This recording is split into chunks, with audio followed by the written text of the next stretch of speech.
महोदय, जो यह बजट प्रस्तुत हुआ है वह देश का एक ऐसा नया चित्र उपस्थित करता है जो चित्र उम्मीद का है, आशा का है, सफलता का है। इसमें नए कर ज़्यादा नहीं लगाए गए हैं और जो थोड़े से कर लगाए भी गए हैं वे इस ढंग से लगाए गए हैं कि सभी लोगों पर उसका बोझ पड़ता है। इससे भी उनको निराशा हुई है। दूसरी बात जिससे उनको निराशा हुई है यह है कि 1-2 वर्ष देश को लेन देन के मामले में कठिनाई का सामना करना पड़ा था। योजना को कठिनाई में पड़ना पड़ा था, वह कठिनाई दूर हो गई है और मैं सदन की तरफ से उन देशों को धन्यवाद देना चाहता हूँ, उन देशों के प्रति आभार प्रदर्शित करना चाहता हूँ जिन्होंने हमारी इस कठिनाई को दूर करने में आगे बढ़कर हाथ बटाया है।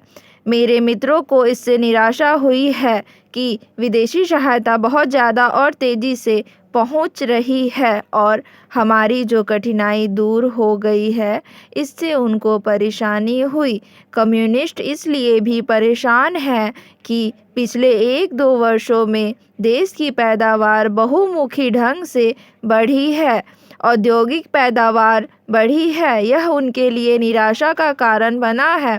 उनकी निराशा इसलिए भी बढ़ी है कि उनका मालिक, उनका मित्र हमारे देश की सीमा पर जब फौज लेकर खड़ा है और जब देश पर खतरा है तो क्यों देश की आर्थिक हालत, क्यों देश की वित्तीय हालत और तथा दूसरी हालत इतनी अच्छी हुई है और क्यों इतनी अच्छी छवि उभरी है। लेकिन उनकी निराशा हमारी सबसे बड़ी आशा है, उनकी असफलता हमारी सबसे बड़ी असफलता है और मैं समझता हूँ कि उनके भाषण हमारे वित्त मंत्री महोदय के लिए सबसे बड़े बधाई के भाषण हैं।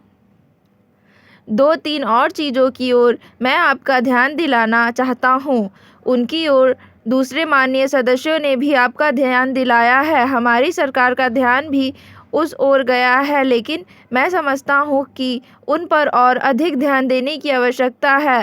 पहली बात तो यह कि जब चीज़ों पर पैदावार बढ़ रही है, जब देश उन्नति की तरफ जा रहा है, तब भी देश में कीमतें बढ़ रही हैं। महोदय, यह मानना कि उनको रोका नहीं जा सकता गलत है। इस महंगाई को रोकने के लिए कुछ विशेष कदम उठाने होंगे, कुछ विशेष काम करने होंगे। एक विशेष चीज़ जो इस बजट में आई है और जो घबराहट पैदा करने वाली है, यह है कि देश की पैदावार तो बढ़ रही है, देश का विकास तो हो रहा है, लेकिन इसके साथ ही साथ देश में बेकारी बढ़ रही है और ख़ास तौर पर पढ़े लिखे लोगों की बेकारी बढ़ रही है।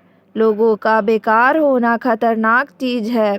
हमारी स्वतंत्रता के बाद शायद यह पहला अवसर है जब हमारी स्वतंत्रता के ऊपर एक आघात हुआ है और हम जिस प्रकार अपनी स्वतंत्रता की प्राप्ति के समय अपना सर्वस्व बलिदान करने के लिए तैयार थे, उसी प्रकार इस समय भी हमें तैयार होना होगा।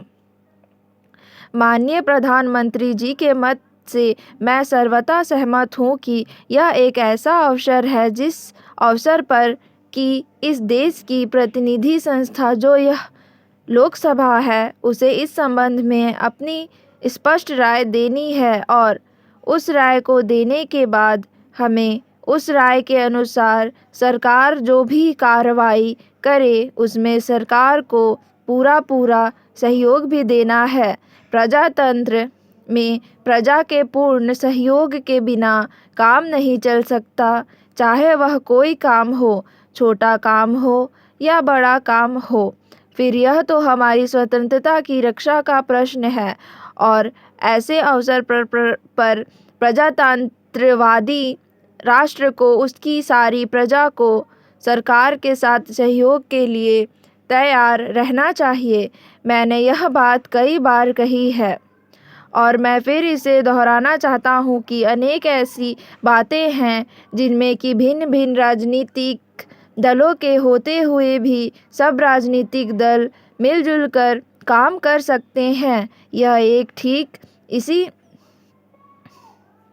प्रकार का अवसर है।